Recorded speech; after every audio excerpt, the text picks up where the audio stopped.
अस्सलामुअलैकुम, वेलकम आप सभी का इस नए वीडियो में। तो PMSSS फ्रेश रजिस्ट्रेशन जो 2024 की होने वाली है उसके हवाले से यहाँ पे आप लोगों के लिए काफ़ी इंपॉर्टेंट अपडेट है। जो कैंडिडेट 2024 में PMSSS का फॉर्म भरने वाले हैं, यानी जो कैंडिडेट अभी 12th का एग्जाम दे रहे हैं, जो PMSS का फॉर्म भरेंगे, या जिन्होंने ऑलरेडी 12th किया है और PMSS में जाने के लिए एलिजिबल हैं या PMSS में जाने के लिए इंटरेस्टेड है।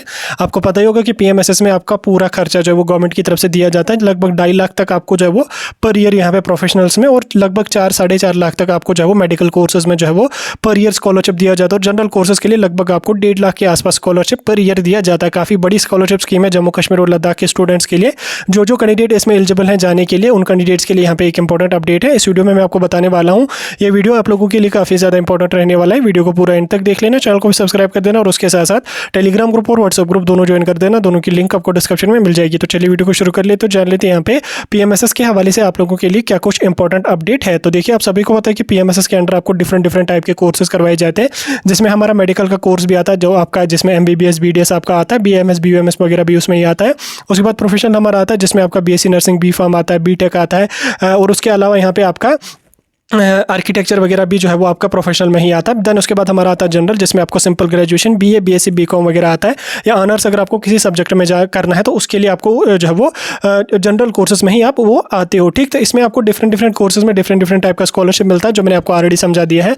अब देखिए, जिन कैंडिडेट्स को यहाँ पे जनरल कोर्सेज में एडमिशन करना है 2024 में, यानी कि जनरल कोर्सेज में आपको अगर जो वो PMSS के अंडर जाना है किसी भी कॉलेज में outside Jammu Kashmir, general courses में मैंने आपको पहले बोला, इसमें आपको सिंपल ग्रेजुएशन आती है, BA आती है, BSc आती है, BCom आती है, या आपको ऑनर्स किसी सब्जेक्ट में करना है, जैसे फिजिक्स में करना है, ऑनर्स केमिस्ट्री में करना है, बायोलॉजी में करना है, तो उसके लिए आपको जो है वो जनरल कोर्सेज आता है। ठीक, इन अगर आपको जनरल कोर्सेज में PMSS 2024 में एडमिशन लेना है तो उसके लिए आपको CVET का फॉर्म जो है वो भरना आपको कंपलसरी है। उसके बिना आपको एडमिशन नहीं मिलेगा, क्योंकि लास्ट ईयर 2023 से CVET जो है वो पूरे ऑल ओवर इंडिया में कंपलसरी रखा गया है।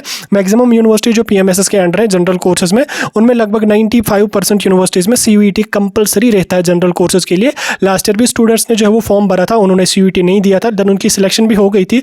देन लास्ट में जब वो कॉलेज में एडमिशन करने के लिए गए, कॉलेज की जो एलिजिबिलिटी थी उसमें CVET देना कंपलसरी था, तो उसमें स्टूडेंट्स ने CVET नहीं दिया था, तो लास्ट पे उनकी जो है वो सीट कैंसिल हो गई थी। फिर लास्ट में अगर आपकी सीट कैंसिल हो जाती है सिलेक्शन होने के बाद भी, तो उसका काफ़ी दुख हमें भी होता है और स्टूडेंट को भी काफ़ी रिग्रेट होता है। पूरा एक ईयर उनका वेस्ट होता है, क्योंकि प्रोसेस अगर चलेगी वो लगभग नवंबर तक आपका जो काउंसलिंग वगैरह चलता है। देन उसके बाद नवंबर में जब आपका एडमिशन लगेगी, उस टाइम आप एलिजिबल ही नहीं रहोगे।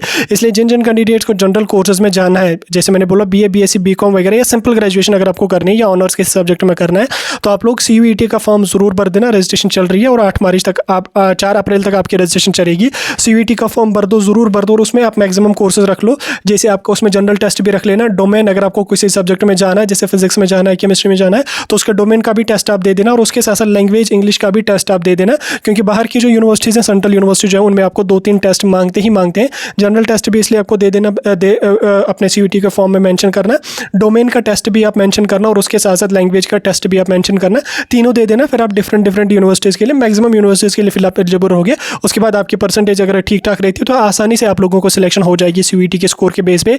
याद रखना, अपने फ्रेंड्स को भी बता दें जिन कैंडिडेट्स को ग्रेजुएशन, सिंपल ग्रेजुएशन करनी है। अगर आपको B.Pharm B.Tech वगैरह करना है, तो BSc नर्सिंग वगैरह, उसके लिए आपको चाहे वो CVET का भरने की जरूरत नहीं, नीट का भरने की जरूरत नहीं, लेकिन जनरल कोर्सेज के लिए आपको CVET का भरना कंपलसरी है। मैं पिछले 4 सालों से जो है वो PMSSS के साथ हूँ, आप देख भी सकते हैं, पिछले 4 सालों तक आपको वीडियोस देखने को मिलेंगे। तो लास्ट ईयर मैक्सिमम स्टूडेंट्स का जो है इस तरह का मसला आया था, वो फिर एलिजिबल उसमें नहीं रहती। इसलिए आपकी भी ये गलती नहीं होनी चाहिए, आप भी इस गलती को रिपीट नहीं करना। इतना उसके बाद लास्ट पे आपको जब वो सिलेक्शन नहीं होगी, इसलिए CVET का फॉर्म भर लो, जनरल टेस्ट भी मेंशन कर लो, उसमें डोमेन टेस्ट भी मेंशन कर लो, लैंग्वेज का टेस्ट भी मेंशन कर लो, 2-3 टेस्ट दे दो, और मैक्सिमम यूनिवर्सिटीज़ के लिए आप एलिजिबल रहोगे। ये थी आपकी PMSS के हवाले से एक इंपॉर्टेंट अपडेट जो मैंने आपके साथ बता दी। बाकी नीट वगैरह कंपलसरी नहीं है, कोई इशू नहीं है। उसका फॉर्म अगर आपने सबमिट नहीं किया, अगर ना भी करोगे तो भी कोई इशू नहीं है, लेकिन CVET का फॉर्म भर दो अगर आपको जनरल कोर्सेज में जाना है। वीडियो को ज़्यादा से ज़्यादा शेयर कर लेना, अपने फ्रेंड्स के साथ भी शेयर कर लेना, सभी को इन्फॉर्मेशन मिलनी चाहिए। बाकी वहाँ से जो भी अपडेट होगा मैं आपको बताऊँगा। PMSS के हवाले से कोई भी डाउट आपका होगा, मुझे डायरेक्टली टेलीग्राम पे मैसेज कर लो, कॉल कर लो, व्हाट्सएप ग्रुप में ज्वाइन करके मुझे वहाँ से मैसेज कर लो। आपका जो है वो पूरी की पूरी इन्फॉर्मेशन प्रोवाइड करेंगे।